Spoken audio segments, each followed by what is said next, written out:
Previously on Gears.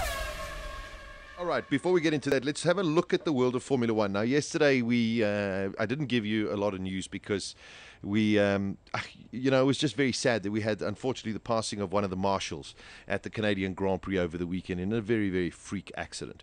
But I said I would give you my 5 cents worth about the Canadian Grand Prix. Hats off. Terrific victory for Sebastian Vettel. It was a cruise in the park. It really was. Now, let us just cast our minds back a little bit. You paying attention, Daisy? There'll be a quiz after this. Daniel, be a quiz after this. Ian, will be a quiz after this. And you don't want to lose the quiz. You have to eat disgusting. Exactly. You don't want to lose the quiz. No. No. Oh, Daniel will have to eat some Daniel will be disgusting- eating. Our puke smoothie. Sounds tricky. It's very, very tricky. All right, so if you go back just a couple of weeks ago, the biggest noise that was coming out about Pirelli tyres came from Helmut Marko, Christian Horner, and Sebastian Vettel.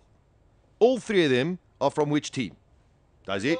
Red Bull. There we go. Ian gets 1 point. You 1 point down, Daisy. Whatever. I knew the answer. Ian was just booming from the background. All right. Just not the answer. Now, everywhere, so they were the most vociferous when it came to complaining about the tyres and they're not lasting long enough and they're not this and they're not that, blah, blah, blah. Then we have Mercedes who go and have this private test, which is now going to the International Tribunal on the 15th, 16th, somewhere around there. Okay. Now all of a sudden, we have this race in Canada. Sebastian Vettel storms to victory. 2 stops, thank you very much. Very, very simple race. Tyres are too consistent for anybody. So now you got this little paradox. You got, give us the crazy tires, and then everybody has this like unbelievable racing. Or give us the consistent tires, and then you get one team who just dominates and blasts away. I reckon you should keep the crazy tires. Keep the crazy tires! I agree. Now, the thing about this is, looking at some of the things about this Grand Prix, 5 drivers were only on the lead lap at the end of this race. 5. Red Bull overtook and lapped Lotus.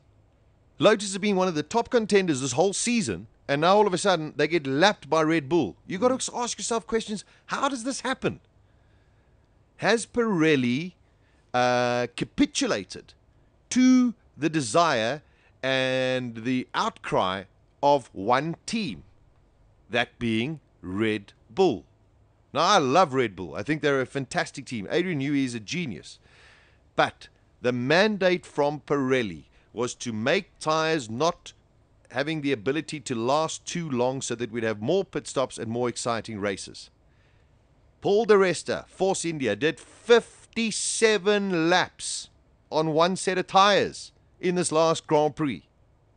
Mercedes, who in Spain couldn't do 8 laps on a set of the softer compound Pirelli tyres, managed to do 28 laps consistently. So, 2 things you've got to look at there. Number 1, Pirelli have given everybody tyres that are a little bit too easy. Number 2, Mercedes, with their free secret test, definitely learned something because all of a sudden they were very, very competitive. What do the organizers, what do the people do now to get it back so that we have something exciting? Let me tell you, the way that it is at the moment, if we carry on like this, the championship's over. No one will catch Red Bull and Sebastian Vettel for the pure reason we're basically going back to the last 6-7 races of last year.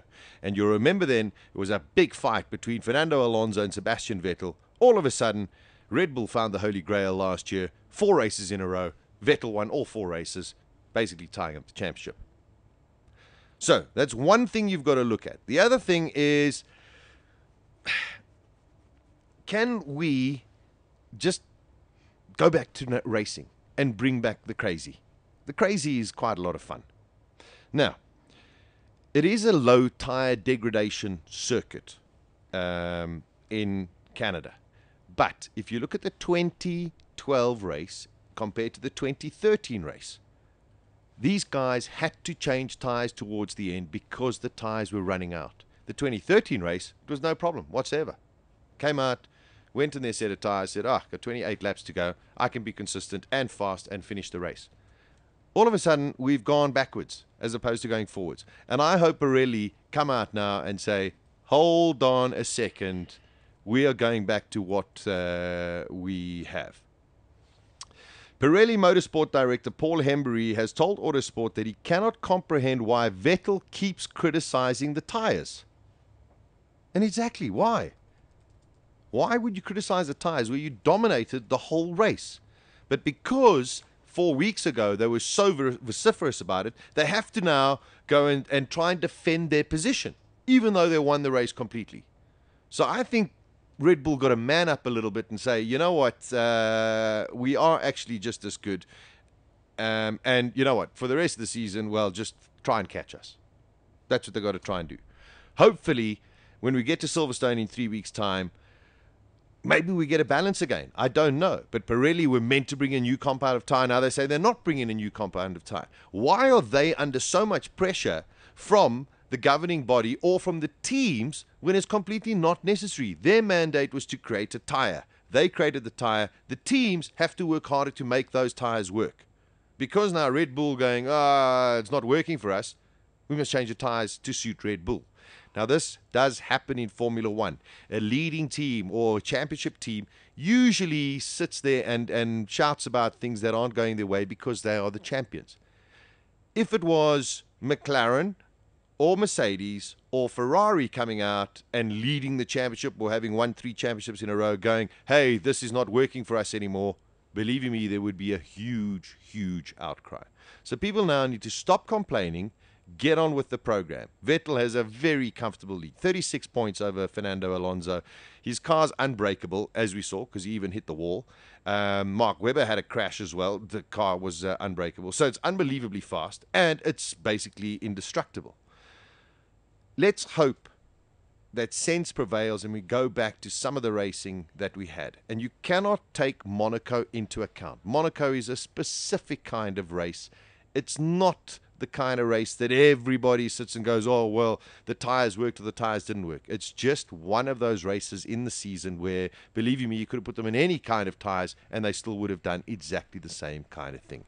But we saw in Canada over the weekend that when you give everybody a very conservative way of conservative style of tyre, then you have a problem.